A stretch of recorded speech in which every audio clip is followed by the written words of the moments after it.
Lista. Ok. Ok. Alba. Presente, ingeniero. Arimosa. Presente, ingeniero. Ávila. Presente, ingeniero. Barrientos. Presente, ingeniero. Carvalho. Presente, ingeniero. Cartagena. Presente, ingeniero. Hincha. Claure. Cuellar. Presente, ingeniero. Flores. Presente, ingeniero. Galeán. Presente, ingeniero. González. Presente, ingeniero. Gudi. González Becerra. Sí. Gudiño o Gudi. Guari. Presente, ingeniero. Guari.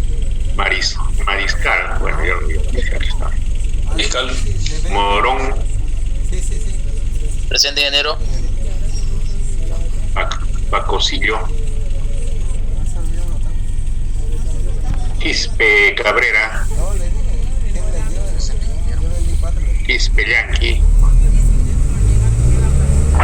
Presente, ingeniero. Rojas. Presente, ingeniero. Rojas Ajumado. Sí, presente, ingeniero. Y Rojas Vicente. Rueda.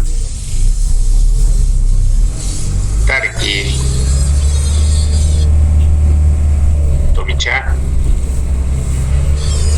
Presente, ingeniero. Micha. Torres. Presente, ingeniero. Vargas. Presente, ingeniero. Vía. Presente, ingeniero. Yucra. Zurita. Presente, ingeniero. Seguirá. Bueno, eso es lo que tengo. No me recuerdo muy bien si el día de ayer les indiqué materiales, práctica hidráulica. Bueno, si hay alguno que no está en la lista, posiblemente hayan tenido que adicionar después, entonces podrían directamente pasar la lista al grupo, ¿ya? Para que lo puedan incluir. Ok, de esa manera. Bueno, vamos a continuar indicando que ya habíamos visto directamente el sistema de los neumáticos básicos. Estaban las distintas partes, tanto en la parte de producción como parte del sistema de utilización, y en el intermedio tendríamos vendría a ser como adecuación, ¿no? Porque generalmente para hacer la utilización del sistema neumático después de la producción tenemos que adecuarlo de acuerdo a las necesidades y de acuerdo al uso que nosotros vamos a tener. Generalmente dentro de la adecuación en muchos casos existen distintos tipos de eliminación de humedad que se va a presentar para que el aire pueda ser bastante seco, y en ciertos casos va a ser que vamos a tener distintos, posiblemente algunas unidades de mantenimiento o algunos otros tipos de acciones que se puedan realizar para adecuar directamente el aire para los distintos procesos que se van a poner. Nosotros tenemos directamente sistema de control en ciertos lugares, como por ejemplo en el sistema de control de refinerías, con sistemas de control de áreas de compresión. Muchos instrumentos son manejados por aire, pero en ciertos casos también son manejados por nitrógeno, debido a que se necesita que sea una señal mucho más exacta y no haya mucha variación. Entonces, por ese motivo se hacen distintos usos que también vendrían a ser caso, ¿no? De esta manera. Vamos a ir describiendo parte por parte de acuerdo a cada uno, y de la misma manera vamos a ir asignando la simbología, porque generalmente nosotros podemos hacer la representación gráfica, que va a ser en grande, de acuerdo a las condiciones que se presentan. pero de acuerdo a los análisis de estudios, de acuerdo a las normas que se han ido realizando, se han ido asignando ciertas figuras que indican directamente que viene a ser la representación simbólica de ciertos cada uno de los asesores que se van teniendo, y de esa manera nosotros podemos hacer las simulaciones correspondientes. La simulación es directamente un sistema que indica esquemáticamente y podemos sacar bastantes parámetros de referencia para poder realizar las distintas construcciones.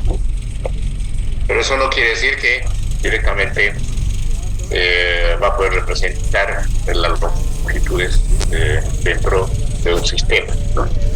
Entonces existen distintas variaciones que se pueden presentar debido a la longitud o los accesorios adicionales que se pueden presentar de acuerdo a las condiciones que vamos a tener desde el momento de producción hasta el momento de explotación.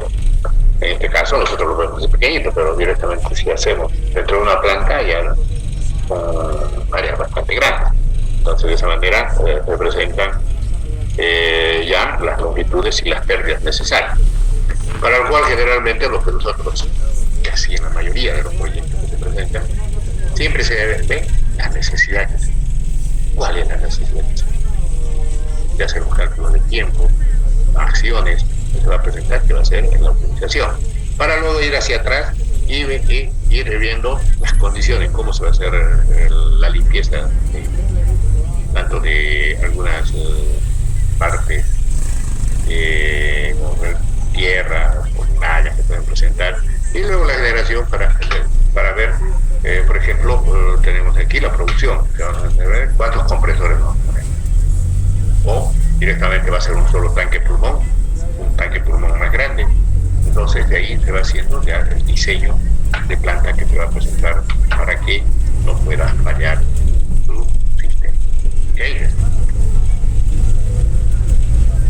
Dentro de la producción de aire comprimido, el aire comprimido se obtiene por medio de compresores, que son las máquinas capaces de elevar la presión de una masa de aire hasta el valor conveniente.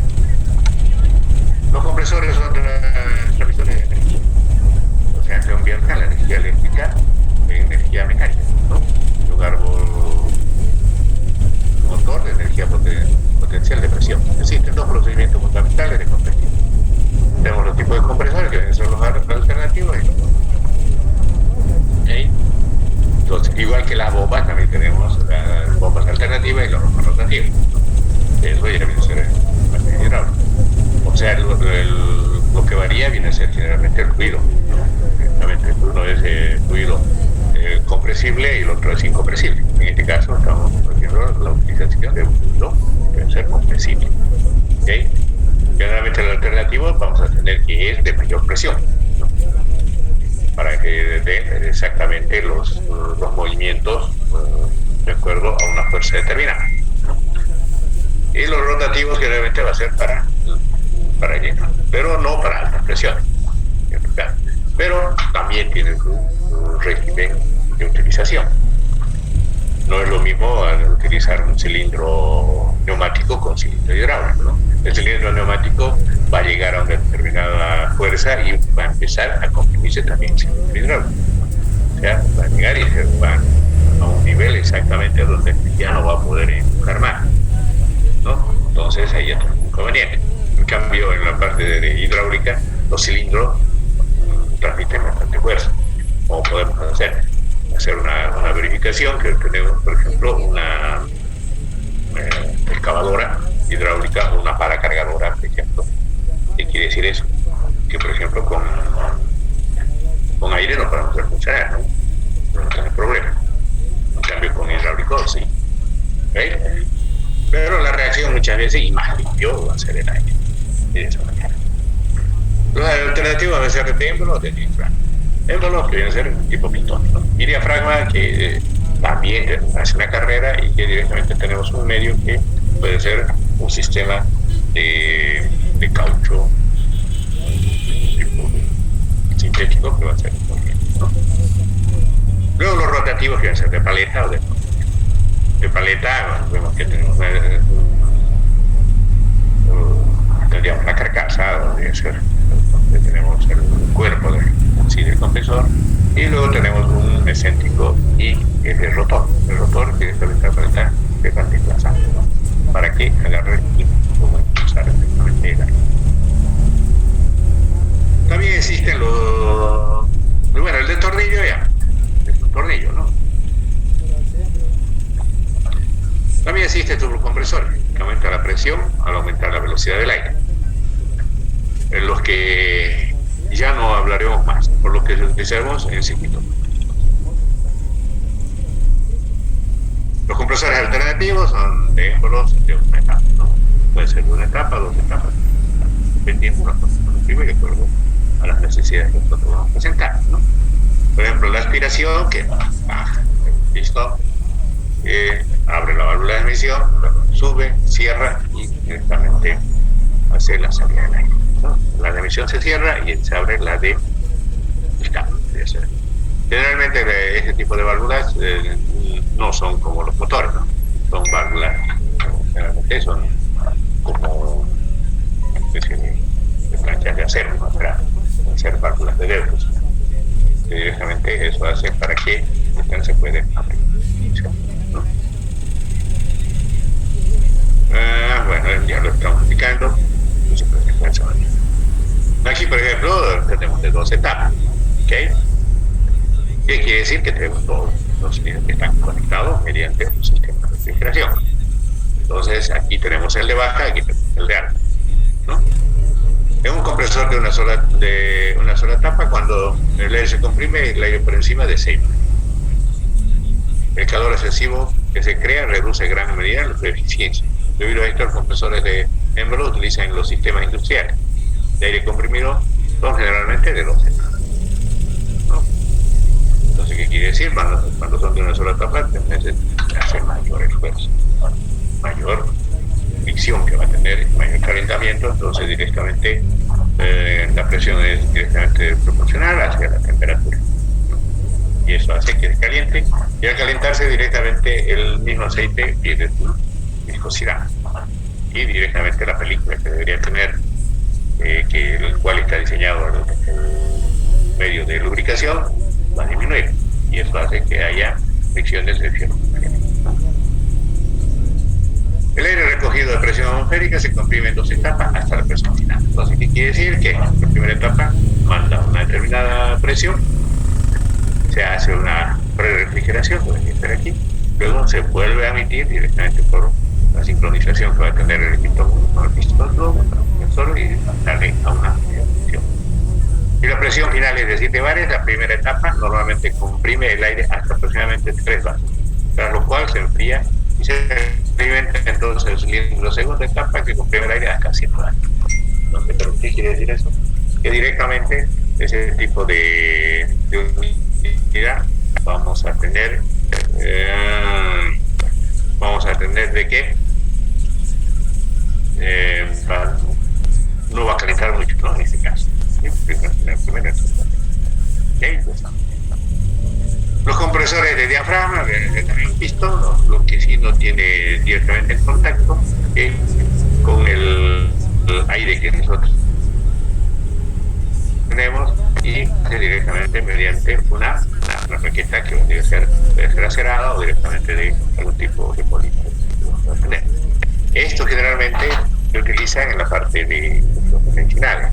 ¿Por qué? Porque directamente no va a entrar ninguna impureza para el uso frecuente de compresor. Los compresores de diafragma suministran aire comprimido seco hasta 5 bares y totalmente libre de aceite, ¿no? Por lo tanto, se utiliza ampliamente en la industria alimenticia, farmacéutica, ¿okay? El diafragma ha proporcionado el cambio del volumen de la cámara, lo que permite la entrada del aire, la carrera hacia abajo, la compresión y el escape de carrera hacia abajo. Entonces vamos a tener eso, ¿no? Dentro de los compresores rotativos, de pareja felizante, que debería ser ese aquí, la entrada del aire, y vemos debe ser excéntrico, ¿no? Ya, entonces la parte de la carcasa tiene un centro y la parte del otro. el cual al girar directamente aquí tenemos unas paletas que pueden ser metálicas o directamente puede ser de un polímero delgado, que directamente hace que se desplace y directamente hace el arrastra y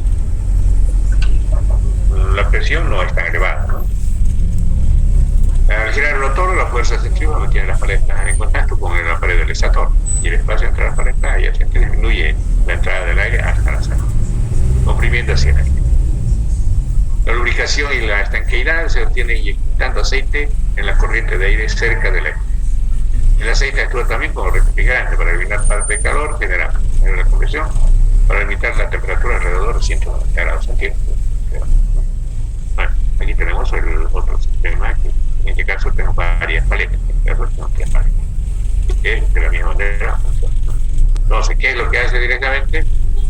Agarra el aire, esta paleta se desplaza y produce un aire. ¿Ok?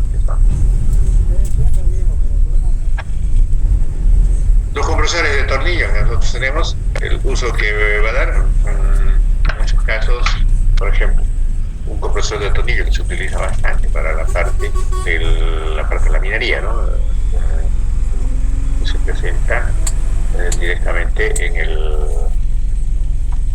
altas presiones y de trabajo bastante grande, ¿no? Si nos fijamos aquí, el tornillo dice aquí, con esta máquina puede que el caudal unitario es continuo, elevado, de más de 400 metros cúbicos litros, grande. Como también hay ciertos compresores que utilizan para hacer la limpieza directamente de las carreteras, ¿no? Los compresores. Entonces, utiliza este tipo de compresores también. Y las presiones son superiores a 10 bares. Para la parte de minería es bastante interesante, ¿no? Puede ser la parte de distribución. Entonces, en este caso, la parte de rotación que nosotros tenemos, el compresor de tornillo al girar, luego llega al martillo neumático y se transforma con un pistón que hace directamente la percusión, ¿no? Entonces, la empuja, esta acción que se va a realizar es directamente por el empuje de presión del compresor y el retorno lo hace directamente por el compresor. ¿Okay? El tipo industrial de compresor de aire más común sigue siendo la máquina alternativa, aunque los tipos de tornillo y paletas se están usando cada vez más. ¿Okay? De esa manera.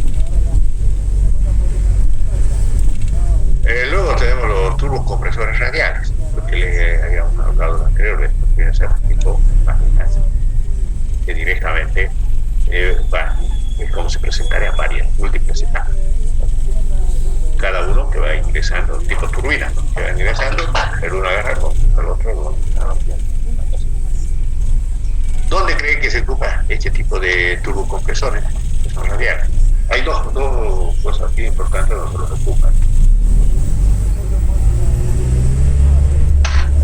¿Dónde creen, a ver, dice Cartagena, ¿dónde creen que se puede utilizar esto?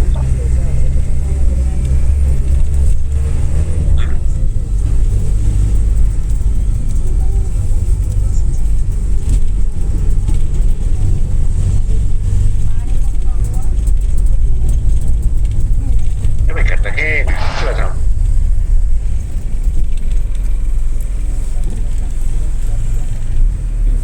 Guari, ¿qué dice?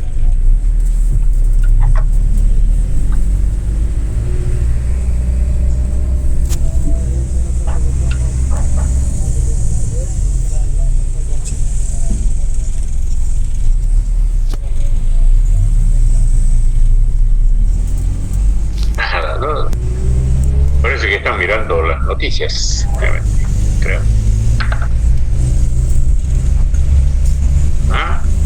Generalmente este tipo de compresores, por ejemplo, en las estaciones de bombeo que tenemos dentro de las líneas que mandamos al Brasil, o de las que vienen directamente de la parte del sur del país, en las estaciones de bombeo, que en muchos casos, en ciertas turbinas de estas, son combinadas. En los casos, bombean líquido y bombean gas. Pero hay muchas que solamente son gas. ¿Okay? Y son de múltiples etapas porque va aumentando directamente bastante la presión. Nosotros no podemos realizar 300 manos, ¿no? Es bastante grande. Y grandes presiones, o sea, 220, o sea, el volumen que va a pasar es 220.000 metros cúbicos. Entonces, bueno, para eso, los aviones cuando están en la parte de arriba funcionan, es como un turbo, ¿no? ¿Okay? Tenemos el turbo donde tenemos la turbina. La turbina, ¿cómo funciona? Tenemos una cámara, ¿ok? En la cámara directamente hace la explosión del combustible, debido a que tenemos alto poder calórico. Entonces empieza a salir y empieza a hacer girar la turbina. Gira la turbina y como estamos en el aire, tenemos a una determinada altura, la cantidad de aire baja, ¿no? Entonces, ¿qué hace? El aire que, aparte de hacer girar la turbina, da el impulso debido a la restricción que presenta en la parte trasera, que va a ser el empuje, ¿no? El empuje, pero sin embargo hace girar un turbo, y el turbo, o sea, un compresor. El compresor tiene, son así, ¿no? De múltiples etapas y de paletas. Entonces eso hace que se pueda entrar nuevamente a la cámara y hacer la combinación, porque para que haya una buena combustión tiene que haber combustible turbulente, sobre todo. Entonces, para que haya una buena combustión, porque si no, que al contrario, imagínense arriba que falte el aire, pues estamos pegados, bueno, todo el tiempo del día de esta manera. Luego los compresores ROP, de esta manera, que es un tipo lóbulo, dos llaves que giran en sentido inverso, encierran cada vuelta el volumen de aire, ¿no? Entonces está girando aquí, agarra el aire aquí y lo empuja. En este caso está girando hacia el otro lado, agarra el aire, lo agarra aquí, ¿no? El aire entre la pared y su perfil. Este volumen de aire es llevado al fin del giro a la presión inicial, ¿sí? Luego el sistema de enfriamiento de los compresores, evacuar el calor generado entre los estados de compresión, teniendo, por ejemplo, mantener la baja temperatura, las válvulas de aceite, lubricantes y el aire que está siendo combustible. Evitar deformaciones del bloque y cabezales debido a las altas temperaturas. Aumentar la eficiencia del compresor. El sistema de enfriamiento comprende dos fases: enfriamiento por cilindro en los cilindros de compresión, enfriamiento intermedio cuando la compresión se efectúa en más de una etapa. Entonces, y nosotros nos fijamos este tipo de cilindro que nosotros tenemos aquí tiene unas aletas, el cual esas aletas nos sirven como disipador de calor. Entonces no tiene que ser un lugar muy cerrado, entonces ahí funciona y hace la explosión. Pero hay ciertos otros compresores que directamente ya habíamos explorar. Sí. O si no, el enfriador intermedio que voy a hacer aquí, y los enfriadores intermedios que vamos a tener en este caso son 3 etapas: 1, 2, 3. Estos son 2. Este refrigerador por ahí es forzado. Si nosotros digamos tenemos una polea, que también la polea no tiene tipo ventilador, ¿no? Nosotros vemos una polea para reducir o sea, para aumentar la velocidad, duplicar, darle mayor rotación. Pero no nos fijamos en la parte intermedia, en la parte de sujeción. La parte de sujeción tiene un sistema de radio que directamente está en forma de paleta. Entonces agarra el aire y sopla. Y así que está. ¿Okay? Y aquí refrigerado por ahora. Mantenimiento del compresor. Cuando nosotros realizamos, generalmente cuando vamos a hacer cualquier tipo de instalación, lo primero que tenemos que hacer es tener un carro, hacer una planificación, ver las áreas, siempre hacer la planificación, porque es muy importante de que cuando usted hace la instalación y una vez van a entregar, entonces tienen que entregar el manual de operación y el manual de mantenimiento, ¿no? Y eso tiene que estar bien detallado, el prolijo lo que se va a hacer. ¿Cómo vamos a hacer? Vamos a hacer a la última hora, esto, no. Entonces ya tienen que ir preparando con tiempo directamente cada uno de los puntos que se tienen que desarrollar. A veces el calentamiento exagerado puede ser debido a una siguiente causa. Cuando se calienta mucho, falta de aceite en el cárter, bajo contenido de aceite generalmente tiene su visor de vidrio o ojo de buey que se debe hacer y se ve la cantidad de aceite que se tiene. ¿Okay? No, tampoco porque echarle más arriba del nivel que puede estar en ese nivel. ¿Qué pasa? Si le ponen arriba el nivel, va a salpicar, ¿sí? Se va a contaminar el aire. ¿Okay? Generalmente por eso el fabricante manda la identificación necesaria de cada uno de ellos. Porque si usted le pone más, se lo va a botar y va a salir más caro todavía. De esa forma. Válvulas trabadas o sucias. Las válvulas trabadas directamente de función. Ventilación insuficiente, aceite del cárter excesivamente viscoso o no está de acuerdo a las especificaciones. Entonces, eso es lo que directamente se va a realizar.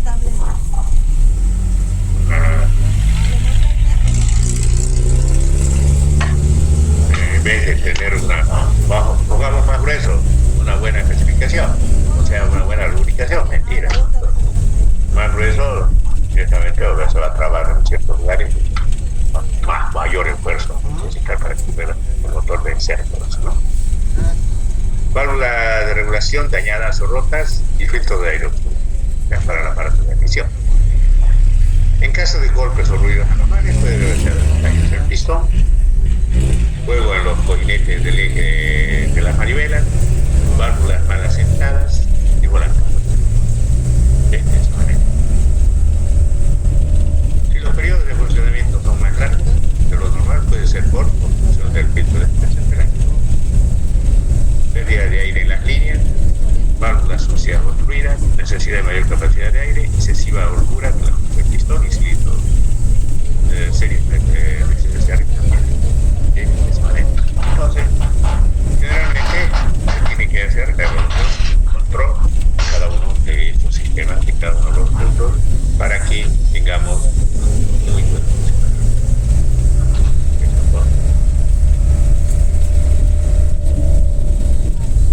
Depósito de aire comprimido.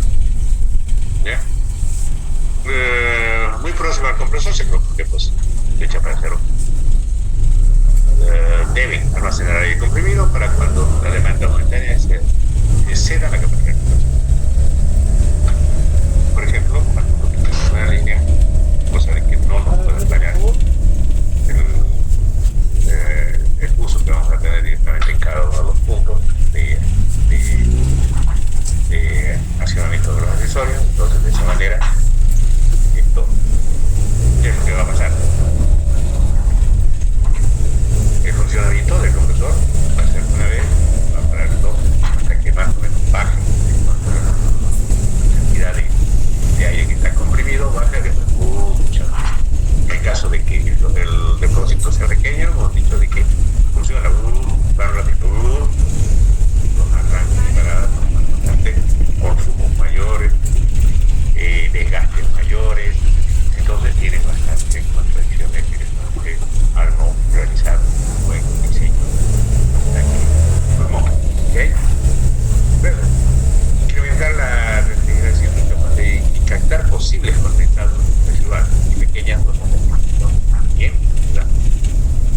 Para incrementar la refrigeración, para poder enfriar el sistema. Y también tenemos la condensación que directamente se va a poder compensar las variaciones de presión que tenga lugar en la relatoría. Muchas veces en ciertos lugares de la instalación se tiene una línea bastante larga, la conexión que se va a tener, que lleva una línea suponiendo que sea de pulgadas, pero llega a un momento de 4 y luego nuevamente de 2, entonces va a servir como acumulador, ¿no? Entra ahí, va a distribuir a distintos lugares y ahí nos va a favorecer para que nosotros no tengamos deficiencias en el uso que se va a dar. Evitar ciclos de carga y descarga de compresor, demasiado frecuentes, lo que hemos hablado anteriormente. Para el funcionamiento de un compresor con arranque y paradas automáticos, debe tener un volumen de acuerdo con el consumo de aire y la capacidad del compresor. Solo debe producir 10 arranques por hora. La diferencia de presión entre parada y arranque debe ser alrededor de un par. Directamente eso es lo que se tiene que realizar la regulación. El depósito debe estar provisto de soportar hasta 9 bares. Válvulas de seguridad. Verificar, aparte de eso, tiene que ser el cálculo de ese tipo de tanque de almacenaje con suficiente presión. Desgraciadamente no va a ser laminado, va a ser forzado, en el cual se tiene que hacer el análisis correspondiente del tipo de material que se va a realizar, se tiene que ver el espesor necesario para hacer el cálculo de los 9 bar, posiblemente ese sea el nominal que se va a presentar, pero sin embargo nosotros vamos a hacer el cálculo para aproximadamente entre 11, 12 bar. La Soler más o menos un 30% bajo. Pero de la misma manera también tiene que tener su prueba hidráulica de hermeticidad, de fugas y de resistencia.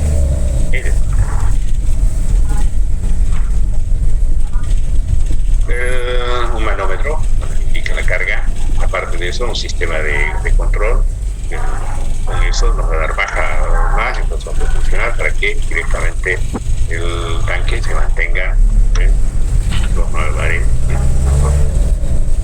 Una purga automática o manual, y generalmente en ciertas circunstancias, si no va a tener un personal que hace el mantenimiento y control directamente del equipo, lo que van a hacer es directamente comprar una purga manual, que son cada un determinado tiempo, puede ser tipo electroválvula o directamente por boya. Una boya que se llena es como los baños, ¿no? Una boya que se contacta, ahí hace el electroválvula que se acciona periódicamente y pues nuevamente vuelve se acciona. Diga idéntica, ¿no? Es como si tuviéramos una persona y tú creciendo, como si no se jala, ¿no? Dale todo,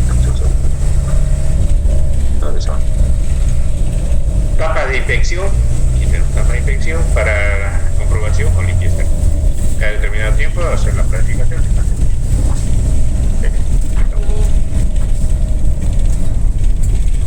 El pozo enfriador, que vendría a ser directamente un sistema de la cañería mediante unas aletas, ¿no? Estas aletas que se representan, que son refrigerados por aire, por un ventilador, o refrigerado por agua, o también puede ser refrigerado por algún refrigerante.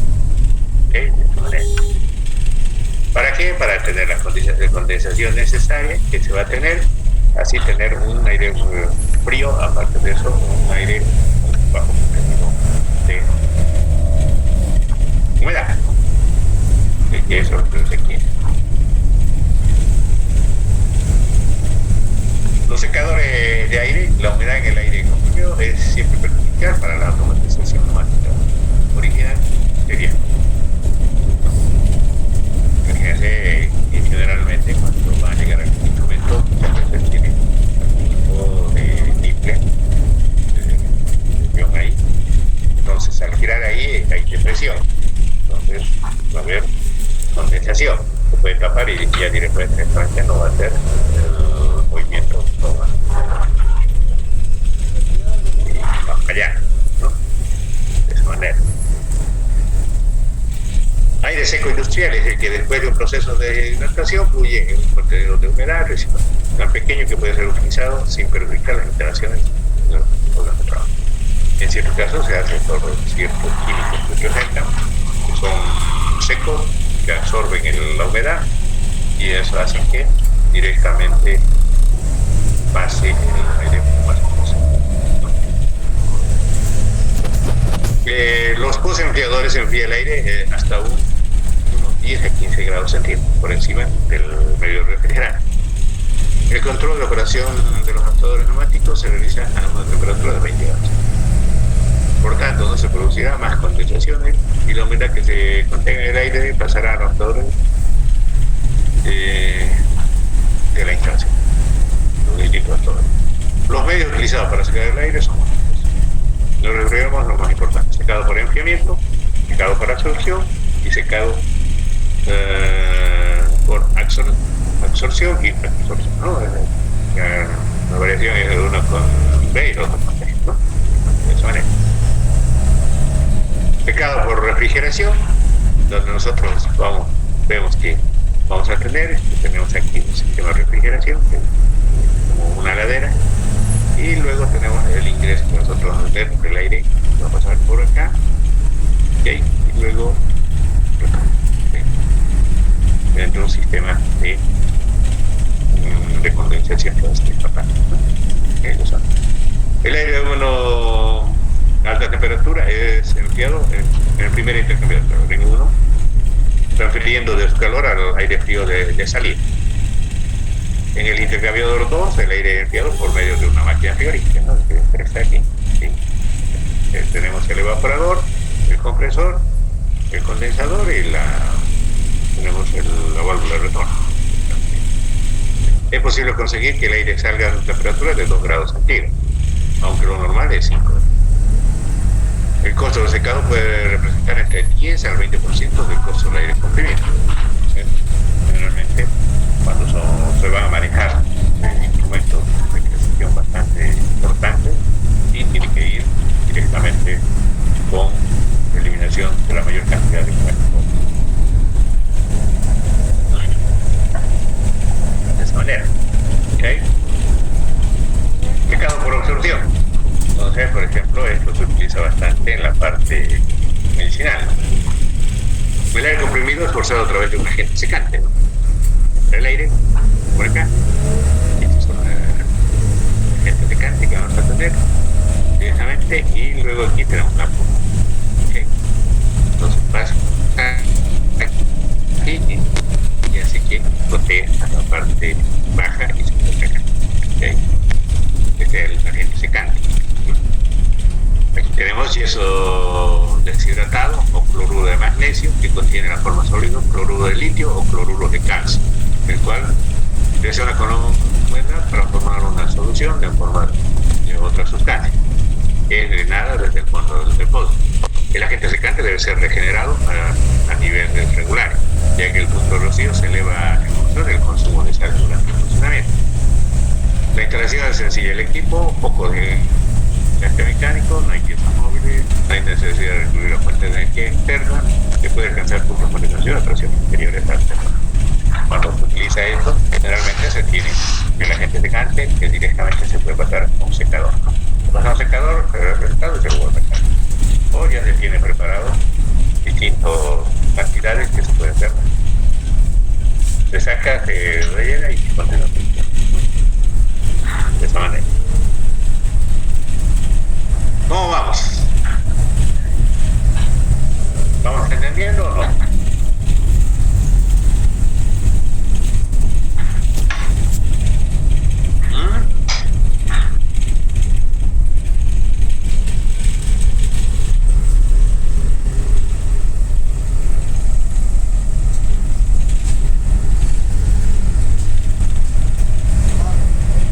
Mariscal, ¿qué dice? ¿Está Mariscal dónde está?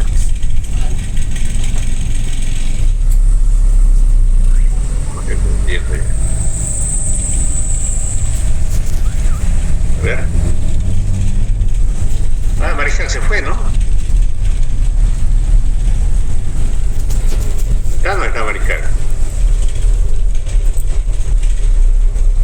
Se fue. ¿Qué ha pasado? A ver, vamos a ver.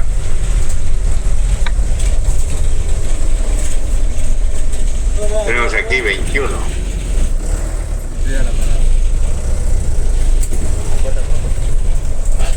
¿Y Cuellar? ¿Está Cuellar? Sí, ingeniero. Bueno, Mariscal no está, se ha ido.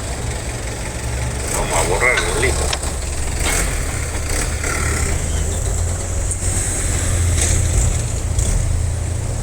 Ya. Continuamos.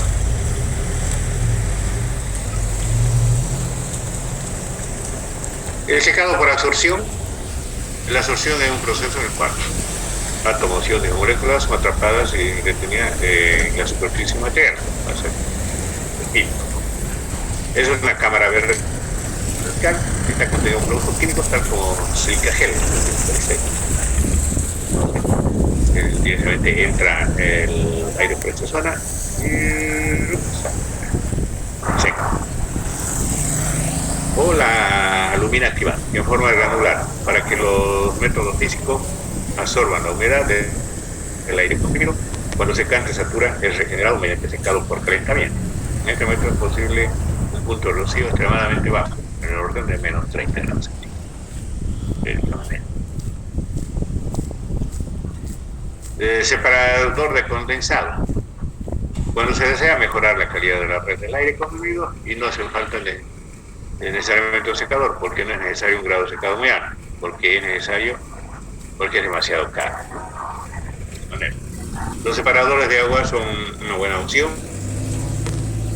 para eliminar el condensado y no necesitan grado de secado muy alto porque es demasiado caro. Los separadores de agua son una buena opción para eliminar el condensado. No necesitan sustitución de agua. Mantenimiento es nulo, ¿no? Tenemos la primera etapa, entrada del aire, que se nos va a presentar, por ejemplo, aquí a un bar. El volumen son 10 metros cúbicos, una temperatura de 25 grados, el porcentaje del 70%. En la segunda etapa de salida ya tenemos 10 bar, un compresor de doble etapa, a 1.8 metros cúbicos y a 80 grados. ¿No? Está saliendo de acá. La tercera etapa, que viene a ser un pozo enfriador, que directamente estamos bajando a 15 grados centígrados. ¿Sí? Y la cuarta etapa, que tenemos la misma presión, un volumen de 0.96 metros cúbicos y la temperatura es menor a 96 grados. La cantidad total de agua en el aire comprimido es aquí. Debe separar de esa manera. En este caso nosotros tenemos el filtro de línea principal. Detrás del depósito se debe instalar un filtro que permite eliminar la contaminación. Generalmente tiene unas aletas y tenemos también un cartucho, ¿no? Que directamente cuando llega estamos transformando la parte de fluido laminar que entra directamente hacia el filtro. Al chocar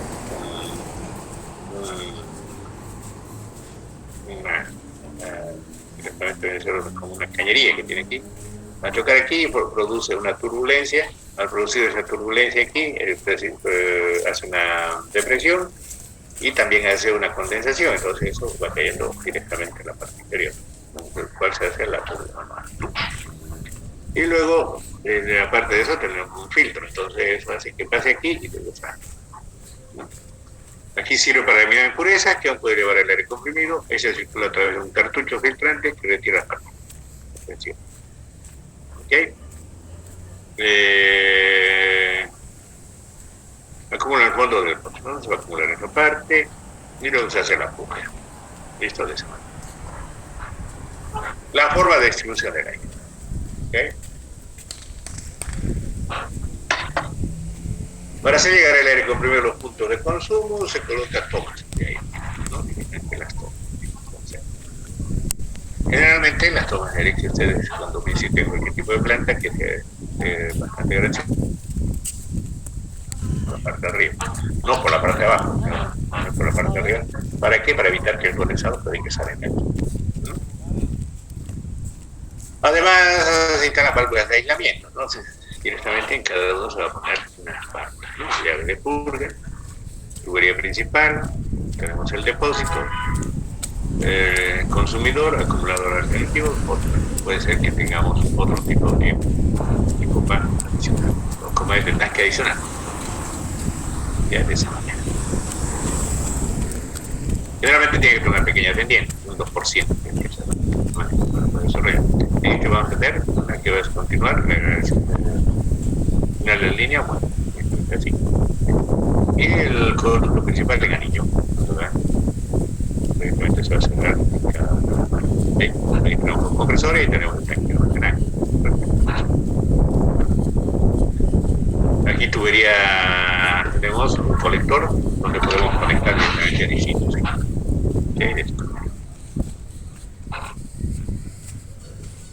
Las dimensiones de la tubería representa también, como por ejemplo, vamos a ver que de acuerdo a lo que nosotros tengamos, vamos a tener pérdidas, ¿no? Pérdidas por fricción, de acuerdo a la rugosidad de distintos tipos de materiales, sea PVC, sea tubería galvanizada.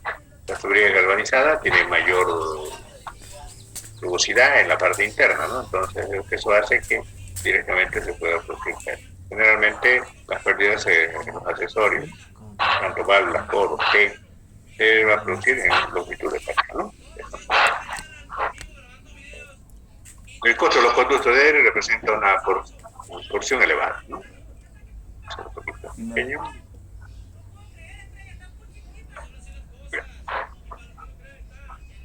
Elevada del costo inicial de una instalación de aire comprimido.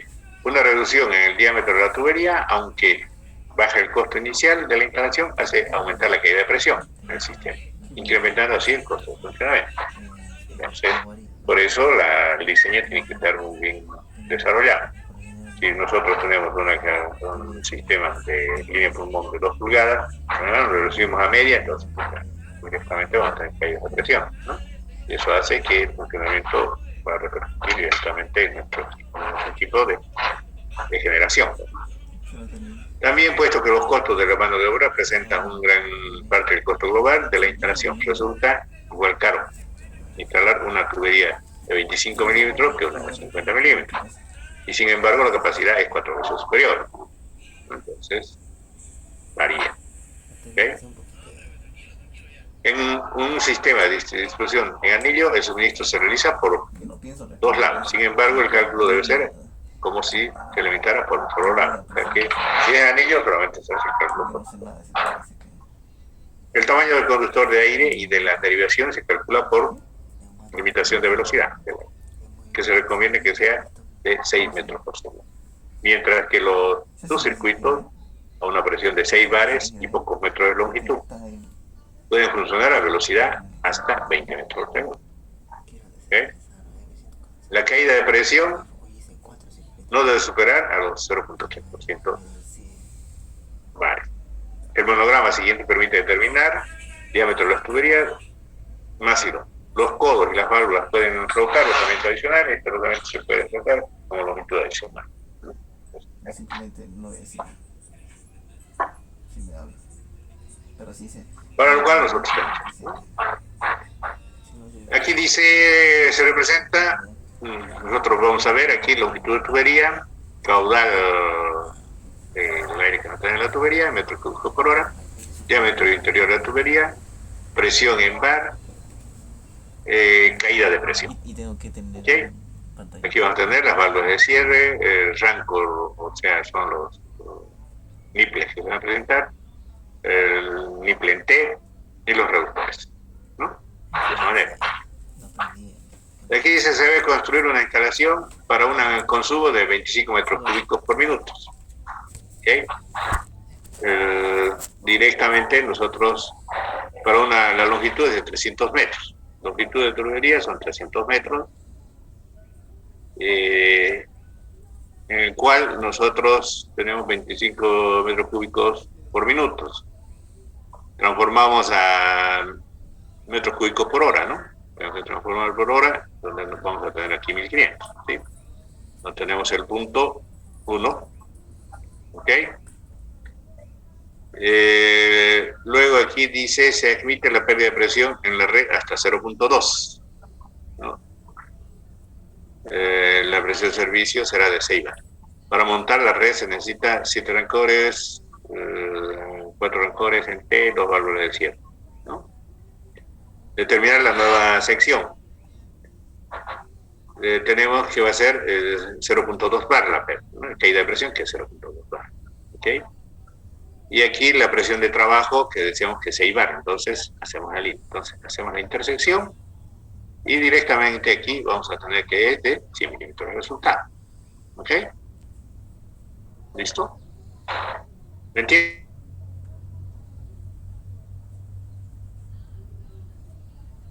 Entonces tenemos el diámetro, que va a ser este de aquí.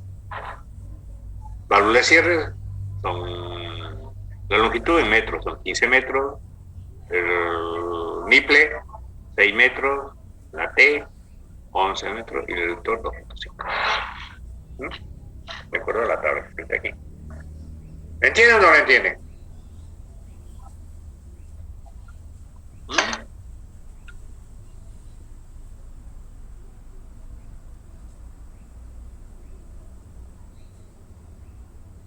Se entiende, ingeniero. Continuamos entonces. Los materiales para la tubería tienen que cumplir bajo nivel de pérdida de presión, estanqueidad, resistencia a la corrosión, posibilidad de ampliación. Tubería de gas estándar, el conductor de aire es normalmente un tubo de acero o de hierro maleable. Se puede obtener en negro galvanizado para los carros soldados, para gas. Tubería de acero inoxidable se utiliza sobre todo cuando se requiere grandes diámetros en línea de conductos largos y rectos. Tuberías de cobre cuando se requiere resistencia a la corrosión, al calor y una rigidez elevada. Se puede utilizar con un diámetro hasta 40. Tubos de goma, manguera de aire, una manguera de goma o de plástico reforzado es más adecuado para herramientas de mano neumática manual.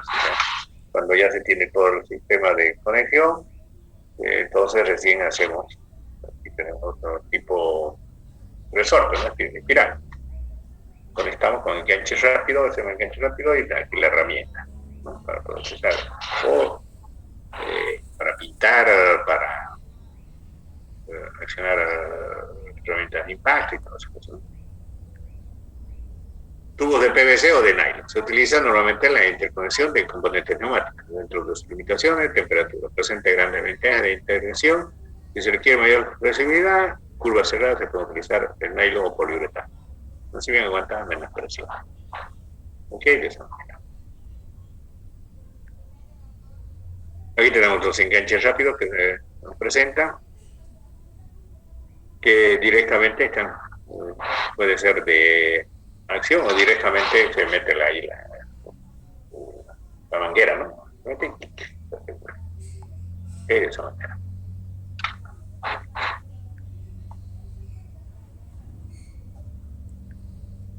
Aquí tenemos los enganches, ¿no? Sistema de conexión. Puede ser, estos son los enganches que el niple que directamente entra a la manguera y se asegura, ¿no? Entonces se mete y se asegura. Para desasegurar se aprieta esta parte que es plástica, se aprieta y se saca, ¿no? De esta manera. ¿Ok?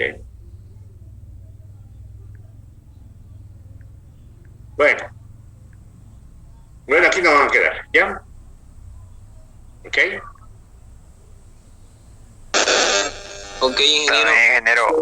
Está bien, ingeniero. Listo, Estamos avanzando rápido toda esta parte, como es más teoría y todo eso, hasta que ya más o menos lleguemos a la parte de simbología, todo eso, ahí ya vamos a ser un poquito más lento para que lo puedan entender. ¿Ok? Aparte de eso, ustedes ya lo conocen, ¿no? Listo, entonces.